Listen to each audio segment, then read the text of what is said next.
తరచుగా మూత్రాన్ని ఆపుకోవడం అనేది చాలామంది చేసే అలవాటు. ముఖ్యంగా బిజీ షెడ్యూల్లో ఉన్నప్పుడు లేదా టాయిలెట్ సౌకర్యం లేనప్పుడు. అయితే ఈ అలవాటు మీ ఆరోగ్యానికి హానికరం కావచ్చు. దీనివల్ల ఈ 5 సమస్యలు ఉంటాయి. ఒకటి, మూత్రాశయ urinary tract infection UTI.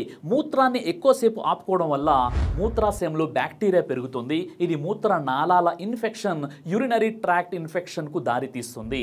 Infection వల్ల మూత్రం విడుదల చేసేటప్పుడు మంట, నొప్పి, తరచు మూత్ర విసర్జన అవసరం వంటి లక్షణాలు కనిపిస్తాయి. ఇక రెండోది, మూత్రాశయం బలహీనత. మూత్రాశయం ఒక నిర్దిష్ట పరిమాణంలో మూత్రాన్ని నిల్వ చేయడానికి రూపొందించబడింది. తరచూ ఎక్కువసేపు ఆపుకోవడం వల్ల మూత్రాశయ కండరాలు ఒత్తిడికి గురై బలహీనపడతాయి. ఇది మూత్రం ఆగకపోవడం లేదా సరిగా విడుదల చేయకపోవడం వంటి సమస్యలకు దారితీస్తుంది. ఇక 3, మూత్రంలో రాళ్ళు ఏర్పడతాయి. మూత్రాన్ని ఆపుకోవడం వల్ల అందులోని ఖనిజాలు, మినరల్స్ మూత్రాశయంలో లేదా కిడ్నీలో గడ్డలుగా మారే అవకాశం ఉంటుంది. ఇవి మూత్రంలో రాళ్ళుగా ఏర్పడి తీవ్రమైన నొప్పిని కలిగిస్తాయి.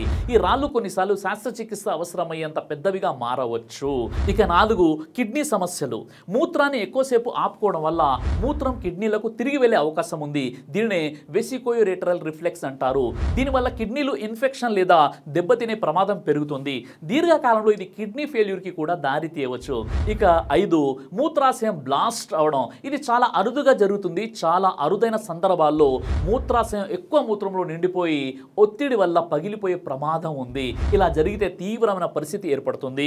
వెంటనే వైద్య చికిత్స అవసరం. కాబట్టి మూత్రం వచ్చినప్పుడు వెంటనే టాయిలెట్కు వెళ్ళండి. ఆపుకోవడం, సిగ్గుపోవడం మానుకోండి. మూత్రాన్ని ఆపుకోవడం మీ ఆరోగ్యానికి హానికరం. ఈ అలవాటు మార్చుకోవడం ద్వారా మీరు మూత్రాశయం మరియు కిడ్నీ సమస్యలను నివారించవచ్చు. మీకు ఈ విషయంలో ఏదైనా సందేహాలు ఉంటే డాక్టర్ను సంప్రదించండి. కొత్త విషయాలకు మా ఛానల్ని మీరు సబ్స్క్రైబ్ చేసుకోండి.